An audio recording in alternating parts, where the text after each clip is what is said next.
Uno de los trastornos cognitivos más frecuentes y más conocidos es el trastorno de la demencia.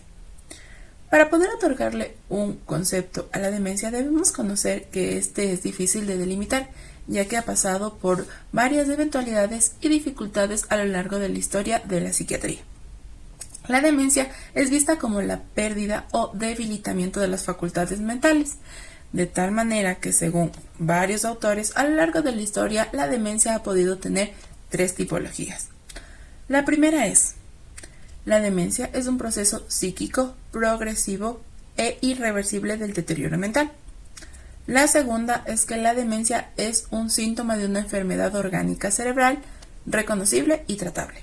El tercero es una manifestación parcial de una enfermedad mental. Bajo esta división, la demencia adquiere el concepto de una alteración de las facultades mentales. Estas pueden ser graves o progresivas, y en la cual pueden intervenir factores como la edad o alguna enfermedad. Cabe recalcar que la demencia no es una enfermedad en específico, sino es un grupo de trastornos caracterizados por el deterioro de al menos dos funciones cerebrales, como es la memoria y la razón. Para entender de mejor manera podemos hablar de signos, síntomas de la demencia, a su vez tratamientos y una pequeña recomendación. Para continuar, ahora vamos a hacer un análisis de las causas que derivan en la demencia. Vamos a ver que se divide en tres grandes campos, que es lo biológico, lo psicológico y lo social. De forma específica, en el primer campo vamos a ver que la edad del paciente va a ser un factor determinante para poder analizar el porqué de la demencia. Pues a medida de que pasa el tiempo vamos a ver que de forma general el cuerpo humano se va deteriorando. Sin embargo, los síntomas de la demencia se van a presentar de forma general y como un marco referencial en la edad de 70 años en adelante, pues el cuerpo humano a medida de que pasa el tiempo se va deteriorando a relación de sus tejidos, órganos, aparatos, sistemas, y en este caso el cerebro y el sistema nervioso no son la excepción. Como segundo elemento vamos a ver también dentro de las causas lo congénito, es decir, todo aquello que vaya relacionado a la genética de papá, mamá, hermanos, primos, abuelos. ¿Por qué? Porque los pacientes que tuvieron padres o familiares con este tipo de demencias van a tener un mayor riesgo de padecerlas y como bien se menciona va relacionado esto a la genética. Por ejemplo, los genes de la apolipoproteína E o también del clústerin que de forma inmediata van a incidir en el funcionamiento del cerebro. En el tercer campo vamos a analizar lo relacionado a la calidad de vida del paciente. ¿Por qué? Porque todo aquello que haga de forma habitual o de forma permanente va a incidir directamente en el funcionamiento de su cerebro en años posteriores de vida. Por ejemplo, la alimentación o la ingesta de vitamina B, de la vitamina E, del omega 3, de ácido fólico, que van a tener un mantenimiento y un funcionamiento adecuado del cerebro. Y de forma general y como último campo vamos a ver que las infecciones en el sistema nervioso, la falta de lectura, el tabaquismo, el alcoholismo en adolescencia o en la vejez van a tener un impacto negativo y pueden derivar o existir un mayor riesgo de la demencia. Yo les voy a hablar sobre los signos y síntomas de la demencia.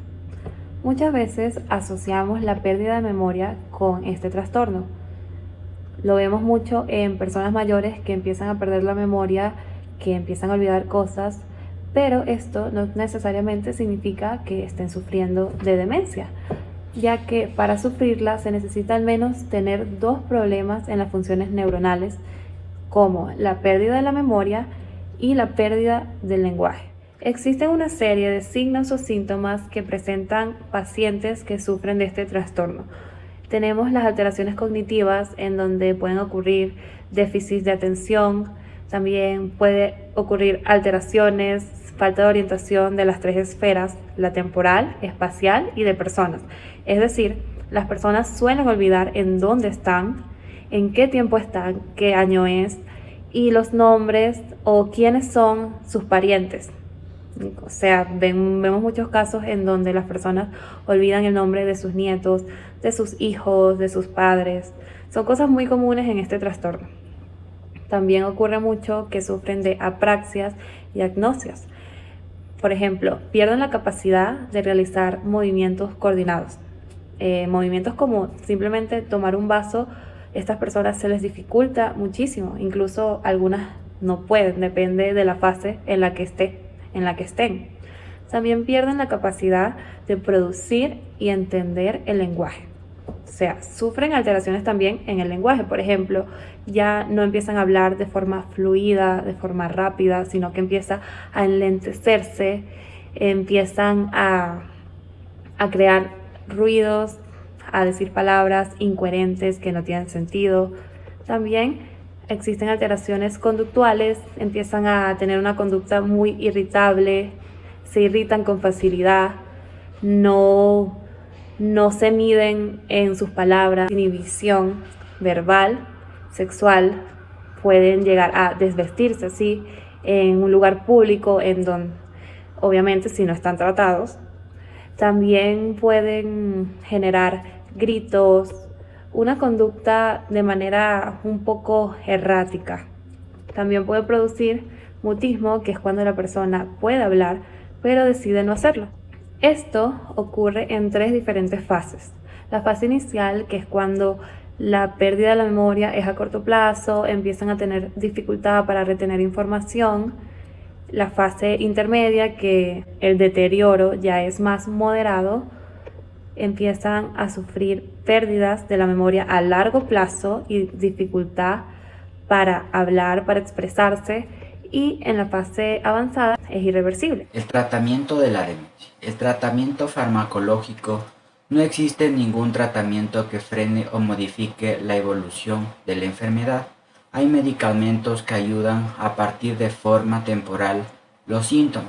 Los medicamentos que tratan la enfermedad de origen y ayudan a enlentecer el deterioro cerebral son los inhibidores de la acetilcolinesterasa. Se utilizan 3 fármacos: ribastigmina, domepisolino y galactamina. Le utilizan fármacos que alivian los síntomas que producen cambios en el comportamiento, en función de los síntomas predominantes y la fase de la demencia. Se emplearán distintos grupos y psicofármacos como ansiolíticos, antidepresivos, neurolépticos y antipilépticos. Otro, el tratamiento no farmacológico consiste en un conjunto de actividades que realizan bien en un grupo, en un ambiente de ocio o de forma individual, mediante técnicas complementarias que trabajen las funciones cerebrales perdidas a la vez que intentan potenciar y conservar las que aún se mantienen. Las técnicas se basan en ejercicio de memoria, de habilidad motora, de reconocimiento de actividades habituales, ejercicios de lenguaje, lectura, escritura, entre otros. Los objetivos del tratamiento no farmacológico son estimular y mantener el mayor tiempo posible las capacidades mentales de las personas con demencia, evitar la desconexión del entorno y favorecer las relaciones sociales y la autonomía personal, mejorar el rendimiento cognitivo y funcional, aumentar la autonomía de estas personas en las actividades básicas de la vida diaria como asearse, comer y vestirse, entre otros. Eso me tocó las recomendaciones. Como sabemos, la demencia es un término que se utiliza para describir un grupo de síntomas que afectan a la memoria, al pensamiento o a nuestras habilidades sociales, que en sí son graves al afectarnos en nuestra vida diaria. Y como recomendaciones tenemos tener una mente activa, que esto es a través de leer, resolver crucigramas, juegos de palabras o ciertas otras actividades que nos mantengan abierta un poco más la mente. Otra actividad es realizar actividad física y social. Esto es por medio de realizar ejercicios mínimo 150 minutos por semana, y lo otro es interactuar con personas, un diálogo, un intercambio de palabras. Esa es una actividad social. También es recomendable no fumar a una temprana edad ni a una edad muy prolongada, porque esto también tiene como consecuencia la demencia.